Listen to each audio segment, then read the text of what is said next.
Keir Starmer inherited a nation in turmoil. The UK, once a beacon of stability, was grappling with a perfect storm of crises.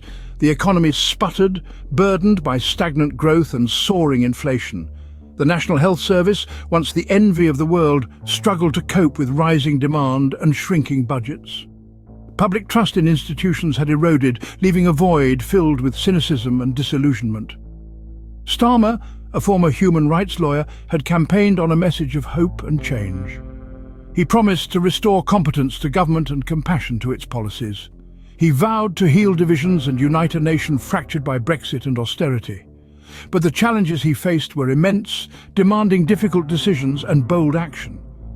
The weight of expectation rested heavily on Starmer's shoulders. His every move was scrutinized, his every word dissected. The honeymoon period, if it ever existed, was over before it began. Starmer knew that the decisions he made in these early days would define his premiership and determine the fate of the nation. Adding to Starmer's woes was the escalating migrant crisis. The number of people risking perilous journeys across the English Channel had surged in recent months. Desperate souls, fleeing war, persecution and poverty, sought refuge on British shores. The images of overcrowded boats, often little more than inflatable rafts filled with terrified men, women and children, dominated the headlines. The crisis exposed deep divisions within British society. Some demanded compassion, urging the government to provide safe and legal routes for asylum seekers. Others clamoured for stricter border controls, accusing migrants of abusing the system and straining resources. The debate raged on, fueled by fear, misinformation and political opportunism. Starmer's government seemed paralysed by the complexity of the issue. Torn between its humanitarian obligations and the fear of a public backlash, it struggled to find a coherent response. The crisis demanded decisive action, but the government seemed content with offering platitudes and short-term fixes. In a move that shocked the nation and stunned the world, Starmer's government announced a controversial deal. It had reached an agreement to deport illegal migrants to the remote island of St Helena. Located in the South Atlantic, over 4,000 miles from the UK, St Helena was a world away both geographically and metaphorically.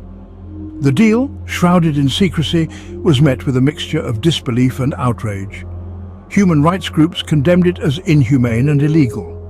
Opposition politicians denounced it as a cynical attempt to deflect attention from the government's failures. The public was left bewildered and angry. St Helena, a tiny volcanic island with a population of just over 4,000, seemed an ill-suited destination for thousands of migrants. Its remote location, limited infrastructure and fragile ecosystem raised serious concerns about the feasibility and morality of the plan. Section 4. Public outrage echoes of the Chagos Islands.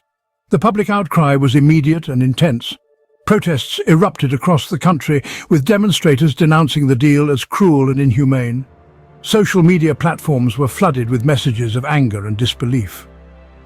The government's decision was compared to the dark days of empire, evoking memories of past injustices. The deal struck a particularly raw nerve because of its echoes of the Chagos Islands scandal. In the 1960s and 1970s, the UK had forcibly evicted the entire population of the Chagos Islands, another British overseas territory in the Indian Ocean, to make way for a US military base. The Chagosians, forcibly removed from their homeland, had endured decades of suffering and displacement. Their plight, a shameful chapter in British history, served as a stark warning against repeating the mistakes of the past. Section 5. The government's justification, security and compensation. Facing a firestorm of criticism, the government scrambled to defend its decision. It insisted that the deal was necessary to deter illegal migration and protect the UK's borders. It argued that the current asylum system was overwhelmed, unable to cope with the sheer number of arrivals. The government claimed that the St Helena solution, while not ideal, was the only viable option. It promised to invest in the island's infrastructure and provide generous financial assistance to support the migrants. It also pledged to provide compensation to the Chagosian people, acknowledging the historic injustice they had suffered. However, the government's justifications rang hollow to many. Critics pointed out that the deal would do nothing to address the root causes of migration. They argued that it was a cruel and ineffective policy that would only serve to punish the most vulnerable. Section 6. A gamble on the future unforeseen consequences.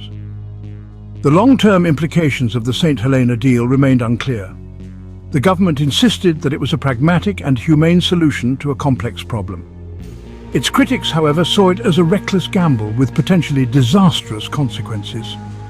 The logistical challenges of transporting and accommodating thousands of migrants on a remote island were immense. The potential environmental impact on St. Helena's fragile ecosystem was also a major concern.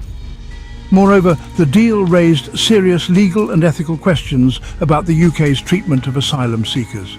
The international community watched with a mixture of concern and condemnation. The UN High Commissioner for Refugees expressed grave concerns about the deal, warning that it could set a dangerous precedent. Several countries condemned the UK's actions, accusing it of shirking its international obligations. Section 7. Starmer's leadership, a test of resolve. The St. Helena deal proved to be a defining moment in Keir Starmer's premiership. It tested his leadership, his judgment, and his commitment to the values he had espoused. The crisis revealed the true nature of his government and the challenges it faced. The deal divided the nation, alienated allies, and tarnished the UK's reputation on the world stage. It cast a long shadow over Starmer's premiership, raising serious doubts about his ability to provide the leadership the country so desperately needed. The road ahead for Starmer was fraught with peril. The migrant crisis, far from being resolved, was likely to escalate. The St. Helena deal, a gamble born of desperation, had the potential to backfire spectacularly. Starmer's legacy, once full of promise, now hung in the balance.